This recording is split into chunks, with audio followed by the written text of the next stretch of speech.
रानू चिड़िया की शादी एक अच्छे और पढ़े लिखे परिवार में हुई थी।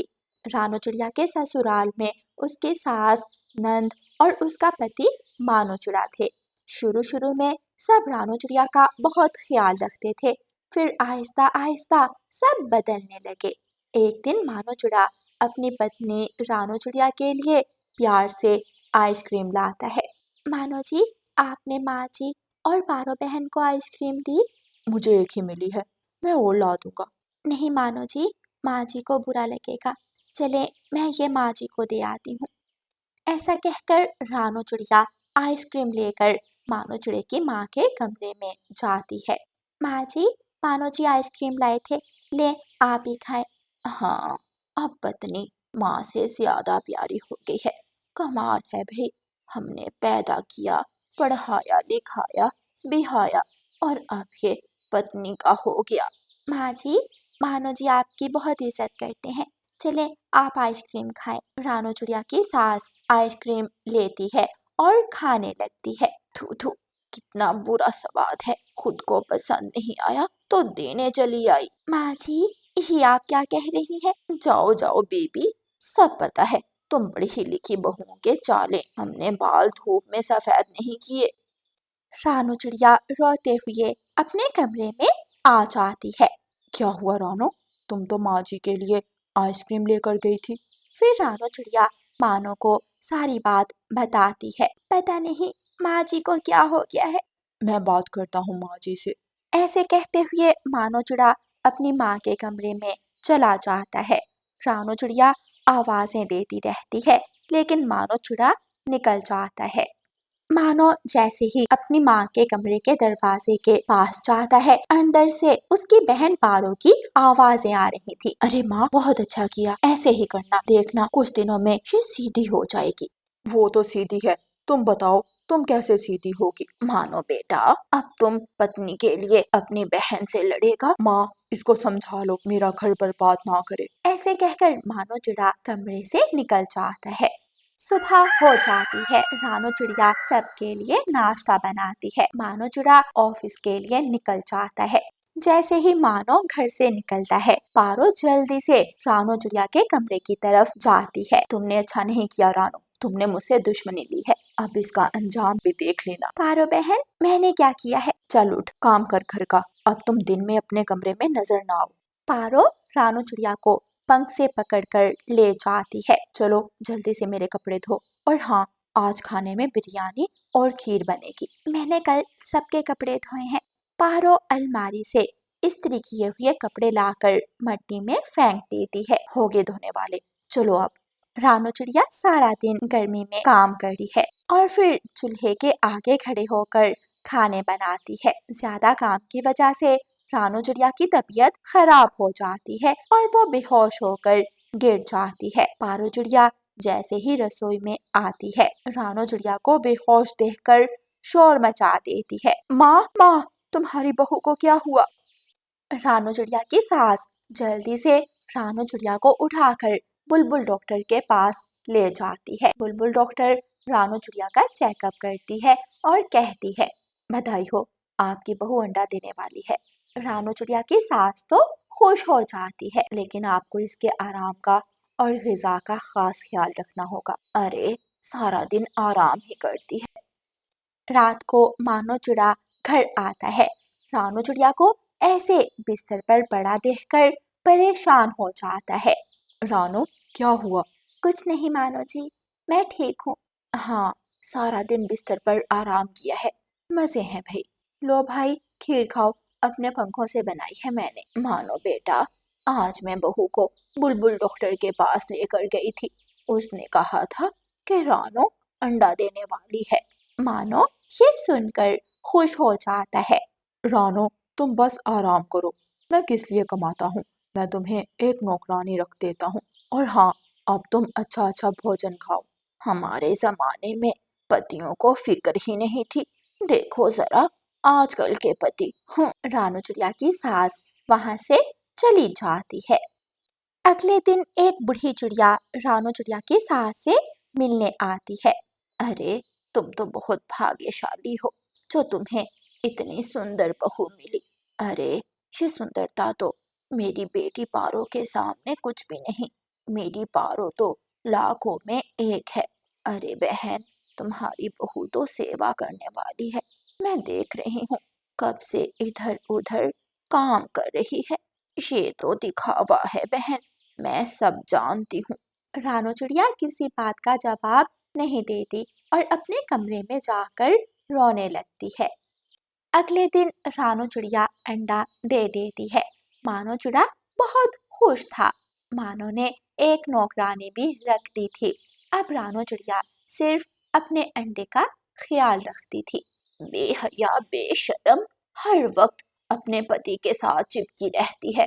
अरे हमारे जमाने में तो ऐसी लज्जा थी कि पति से बात तक नहीं करते थे। माँ जी, बस बहुत हो गया। आपका जमाना आपके साथ गुजर गया। रानो इस जमाने की बहू है। अगर आपको रानो के जमाने की सहूलतें नहीं थी तो इसमें रानो का क्या दोष। मैं तो ऐसे ही बात कर रही थी। अब भला माँ हूँ, इतना भी हक नहीं मेरा। माँ जी, आपका बेटा मैं हूँ, मुझ पर हक है।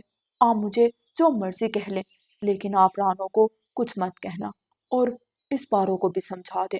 ऐसे कहकर मानो चिड़ा वहां से चला जाता है। माँ जी, ये क्या हुआ? ये भाई तो बिल्कुल बदल गया। पारो, मैं तो संभल गई हूँ, अब तुम भी संभल जा।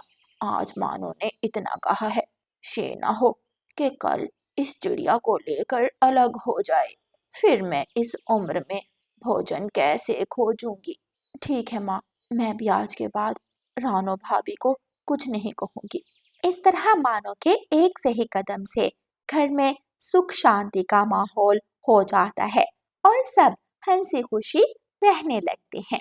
प्यारे दोस्तों, इस कहानी को लाइक, अपने दोस्तों के साथ शेयर और चैनल को सब्सक्राइब करना बिल्कुल मत भूलना। आपका धन्यवाद। राजू, कहाँ हो तुम? कहाँ मर के हो? जल्दी बाहर आओ। गौरी ऊंची आवाज में अपने नौकर को आवाज देती है। आया मालकिन। राजू जल्दी से आता है। जी जी मालकिन। मालकिन के लगते मुफ्त की रोटियां तोड़ते हो, कोई काम धंधा नहीं है। कहाँ मर गए थे? मुझे बुखार है मालकिन। अच्छा रुक, तेरा बुखार अभी ठीक करती हूँ। गौरी एक बड़ा डंडा लेकर आती है और राजू उल्लू की खूब पिटाई करती है। चल अब जल्दी से सारे घर का काम कर। उल्लू बेचारा बुखार में ही गौरी कवि के घर का काम करता है। काम करने के बाद राजू घर से बाहर जाकर पेड़ पर बैठकर रोने लगता है। इतने में वहाँ एक और उल्लू आता है। राजू, क्या हुआ? तुम रो क्यों रहे हो? मेरी मालकिन बहुत जालिम है। मुझे बुखार है, फिर भी देखो कितना मारा है। अभी राजू इतना ही कह रहा था कि गौरी कवि की आवाज आती है। अरे नकम्मे राजू, इधर आ। राजू का दोस्त उल्लू रानो चिड़िया के घर नौकर था। रानो चिड़िया बहुत अमीर और अच्छी चिड़िया थी। वो उल्लू जाकर सारी बात रानो चिड़िया को बताता है। ये तो बहुत गलत बात है, वो गौरी ऐसे क्यों करती है? मालकिन, उसके बाप ने गौरी के बाप से कर्ज लिया था और ब्याज के साथ कर्ज नहीं लुटा पाए। पहले उसका बाप मुलाजिम था और अब राजू। अच्छा, तुम राजू को मेरे घर लाओ, मैं बात करती हूँ। अगले दिन चिड़िया का नौकर उल्लू जल्दी से गौरी कवि के घर की तरफ जाता है। राजू, कहाँ हो तुम? अरे तुम यहाँ क्यों आए? गौरी मालकिन आ गई तो बहुत मारेगी। तुम्हें मेरी मालकिन रानो चिड़िया ने बुलाया है। जैसे ही मौका मिले तुम मुझसे जरूर मिलने आना। ठीक है, लेकिन अभी तुम जाओ। उल्लू वापस चला जाता है। इतने में गौरी कवि आ जाती है। क्यों रे राजू, ये तुम्हारा महल है क्या जो अपने दोस्तों को बुलाते हो? गौरी फिर से राजू को थप्पड़ मारती है। बात बात पर राजू को थप्पड़ मारना गौरी की आदत बन गई थी। राजू चुपचाप चिड़िया के घर का काम करता है और जैसे ही गौरी कवि सोती है, राजू जल्दी से घर से निकलता है और रानो चिड़िया के घर आता है। आओ राजू, मुझे उल्लू ने बताया था। मेरी मदद करें, वरना वो गौरी मुझे मार देगी। मुझे उल्लू ने बताया है तुम्हारे पापा ने गौरी के पापा से कर्जा लिया था। कितना कर्जा था? 100 रुपए। और अब ब्याज के साथ कितना है? पता नहीं, मालकिन को पता होगा। अगर मैं तुम्हारा कर्जा दूं तो क्या तुम आजाद हो जाओगे? मैं आपकी बहुत सेवा करूंगा। चलो देखते हैं, तुम घर जाओ, मैं कल आऊंगी। राजू जल्दी से गौरी कवि के घर चला जाता है और अपने आजाद होने के दिन का इंतजार करने लगता है। रात हो जाती है, राजू को सुबह के इंतजार में नींद नहीं आ रही थी। मेरे दिन भी अच्छे आएंगे, मैं भी कभी सुकून से रह सकूंगा। ऊपर वाले मेरी मदद कर। सुबह हो जाती है और रानू चिड़िया गौरी कवि के घर की तरफ जाती है। वाह वाह, आज तो बड़े बड़े पक्षी आए हैं। हाँ, मैं तुमसे मिलने आई हूँ गौरी। आओ आओ।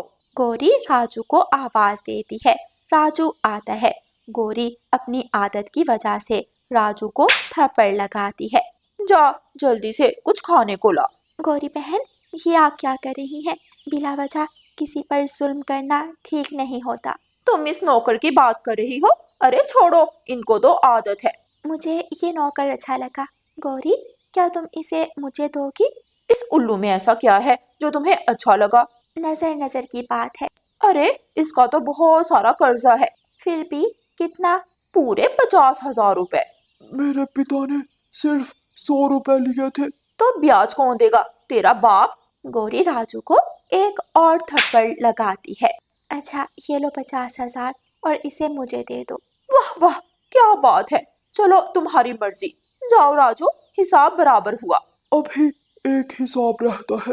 वो क्या? राजू एक जोर का थप्पड़ गौरी के लगाता है। अब हुआ हिसाब बराबर। ऐसा कहते हुए राजू रानू चिड़िया के साथ चला जाता है और गौरी कवि देखती ही रह जाती है। घर आकर रानू चिड़िया राजू से कहती है, राजू, वैसे बहुत हिम्मत दिखाई तुमने। मैं बहुत तंग था उस गौरी कवि से। राजू, तुम अब आजाद हो, तुम जहाँ चाहो रह सकते हो। मुझे आपके पास रहना है। तुम्हारी मर्जी, लेकिन तुम्हें इसकी भगाड़ मिलेगी। दूसरी तरफ गौरी कवि राजू का थप्पड़ खाकर गुस्से से भरी हुई थी। उस राजू की इतनी हिम्मत कि मुझ पर हाथ उठाए। इतने में गौरी कवि का पति कालू कौवा वहां आता है। राजू, कहाँ हो? पानी लाओ। वो राजू चला गया है। कहाँ? फिर गौरी कवि कालू कौवे को सारी बात बताती है। कालू मन ही मन सोचता है, जो काम इतने वर्षों से मैं नहीं कर पाया, उस नौकर ने कर दिया।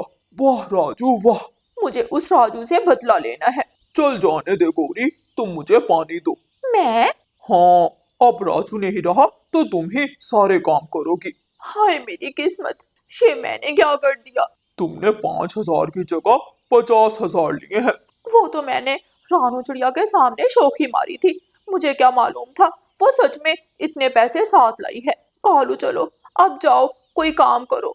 फिर गौरी कवि घर का सारा काम खुद ही करती है। बाहर से सामान लाना, घर की सफाई करना, बर्तन धोना और बाकी सारे काम गौरी खुद ही करती है। दूसरी तरफ राजू मजे मजे से रानू चिड़िया के घर में रह रहा था। ऊपर वाला गौरी कवि से उसके जुल्म का बदला जरूर लेगा। उसने मेरे साथ बहुत गलत किया। राजू अपना गुजरा हुआ वक्त याद करके बहुत दुखी था। राजू का दोस्त उल्लू राजू के पास आता है। यार राजू, मैं बाजार गया था, पता है वहाँ मैंने क्या देखा?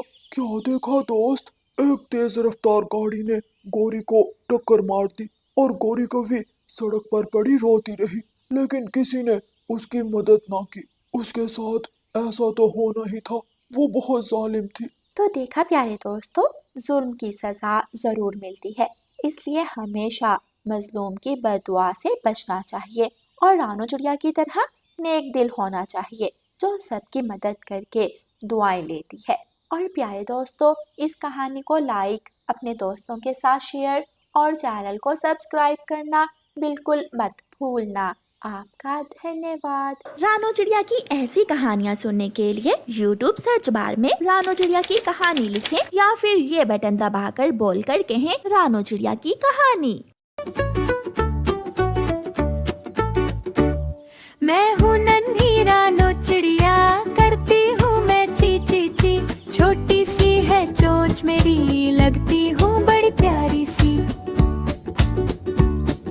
सुबह सवेरे उठ जाती हूँ, सबको मैं जगाती हूँ। फुदक फुदक कर डाली पर मीठे गीत सुनाती हूँ। रानो चिड़िया।